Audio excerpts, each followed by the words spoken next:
What's up, fans of the macabre, of the creepy, true crime,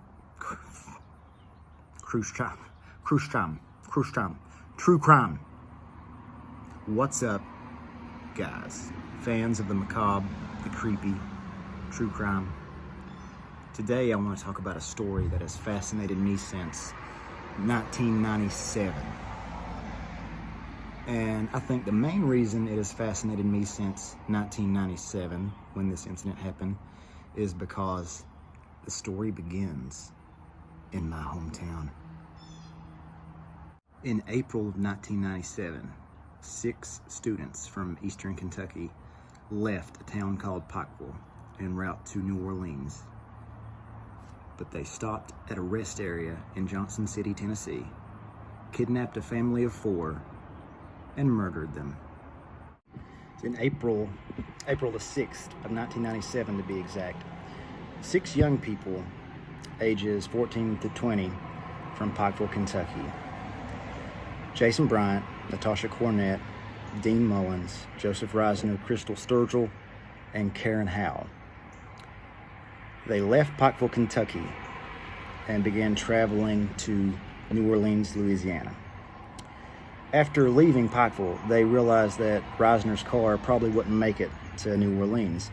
So they stopped at a rest area in Greene County, Tennessee. The group had 2 firearms in their possession at this time, a 9mm and a .25 caliber handgun. So they stopped at a rest area in Greene County, Tennessee, with the intention of stealing a car. At the rest stop, the group of teenagers were approached by a man named Vidar Lillelid. Vidar was in Tennessee at a Jehovah's Witness convention. He was a Jehovah's Witness, and he and his family were there for a convention and just happened to go to that rest area to have lunch, to have a picnic lunch from the convention. And at this rest stop, Vidar saw the teenagers and approached them with the intention of trying to proselytize to them, trying to ask them about their religious views. And the teenagers agreed to speak to them. After talking with the teenagers for a little bit, one of the teens showed Vidar his gun and quote unquote said, "I hate to do you this way, but we're gonna need to steal your van and you guys are coming with us." That wasn't exactly what he said, but that was, you get the gist, right? Then Reisner directed the Lillelids to their van. Vidar pleaded with the teenagers to let them remain at the rest stop. He offered the keys to his van.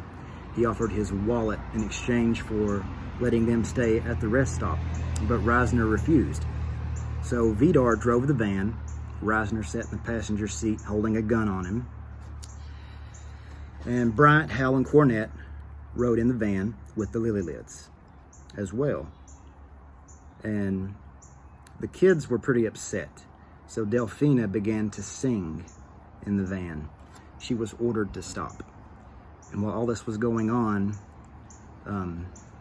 Dean Mullins and Crystal Sturgill followed behind the Lillelids van in the car they drove down to Tennessee. So Reisner instructed Vidar to drive to a secluded area not far from the rest stop to a place called Payne Hollow Road, where the Lillelid family was taken out of their van, lined up in a ditch, shot multiple times. A man close to the scene heard gunshots, but in an interview he said that it wasn't too uncommon to hear gunshots in that area, but he also said something quite disturbing. He said that he heard what sounded like children playing, and it obviously wasn't the Lillelid children. He was insinuating he heard the teenagers that were killing the Lillelids playing. That's messed up. So then the teenagers left the Lillelids for dead in a ditch. They abandoned their plan of traveling to New Orleans and instead opted to go to Mexico. They stopped at a Waffle House in Georgia, but left when a group of police officers also entered the Waffle House. They made it to Mexico, and during this time, Jason Bryant was shot in the hand and leg, I believe, and they ended up being detained by the Mexican authorities. And the authorities found weapons on them, a photo album belonging to the Lillelids, and other personal items that the kids had in their possession at the time. So the Mexican authorities had the teenagers re-enter America, where they were detained by Arizona police. And the Arizona police found weapons, personal items that belonged to the Lillelids, a family album from the Lillelids, all in the kids' possession. And they were sent to jail. So when the bodies of the Lillelid family was discovered, Vidar had been shot 6 times. 3 of the shots were determined to be deliberately fired to form the shape of an equilateral triangle. Delfina was shot 8 times, and just like Vidar, 3 shots were deliberately fired to form the shape of an equilateral triangle. 6-year-old Tabitha was shot 1 time in the head. 2-year-old Peter was shot twice. He was transported to the pediatric ICU at University of Tennessee Memorial Hospital in Knoxville. Peter required vigorous resuscitation.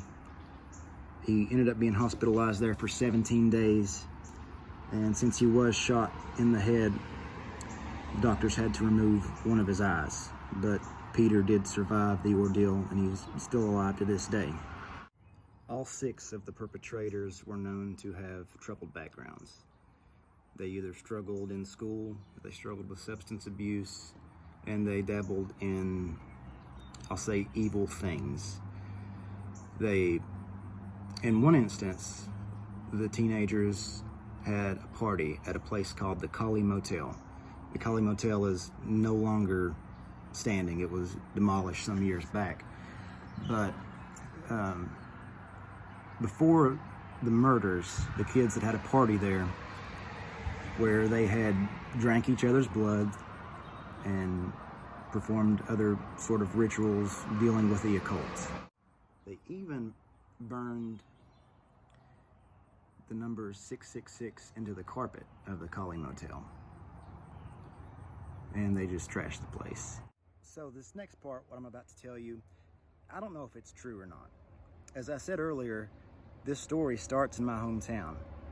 And when this happened, the kids that did this weren't that much older than I am. And so I've always heard, but I don't know if this is true. This could just be rumors that kids told back then. But I also heard that the perpetrators that carried out this crime also did other ritual sort of things right here. Well, not there exactly, but down in the hole. I'm gonna see if I can go down there. So this hole is a little bit tricky. There's a thing on top, but it's pretty creepy. So here's what it looks like. It's been graffitied. There's the ladder you climb down. I don't see anything jumping out at me right now that's seems satanic or anything like that written on the walls. There's a yellow triangle, kind of looks like the Deathly Hallows. Maybe there's been some Harry Potter fans down here. I'm gonna try and see if I can't lift this thing up, climb down the ladder, and go down here for a second, just to check it out. I don't know how legal this is, but we'll see how it goes. I've been trying to get the lid off this thing, but it's bolted on there pretty good. So I don't guess I'm going down there right now anyway. I might try to bring a ladder back. Who knows? Once the 6 kids were brought back to Tennessee for the trial, a media circus ensued. The media and the courts literally labeled these 6 perpetrators as Satanists, as pure evil.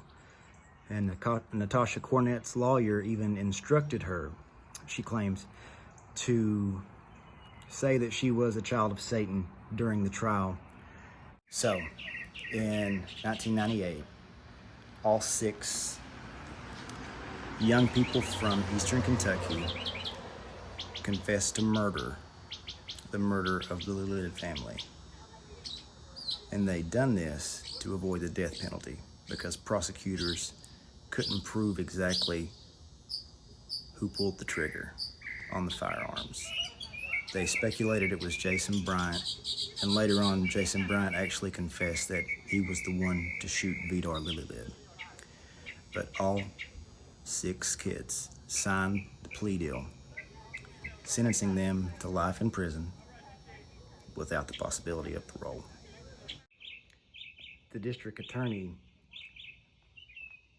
he tried to insinuate that the 6 were planning a nationwide killing spree, and he claimed that they were inspired by the movie Natural Born Killers. Obviously, he wasn't able to prove that, since the killings began and ended with the Lillelid family in Greene County, Tennessee. And that, my friends, is the story of the Lillelid Murders. A family of 4 was kidnapped, taken to a secluded area, shot and left for dead by 6 young people from Eastern Kentucky. It's a very sad story. All 6 are still in prison to this very day. And Peter Lillelid is also still alive. He is still living with family in his father's home country of Norway. So I appreciate you guys watching this video. Give me a thumbs up, like, share, subscribe to this channel, turn on post notifications if you want to hear more stories about creepy, macabre, true crime stuff. And remember, what do we say to the God of death? Maybe tomorrow.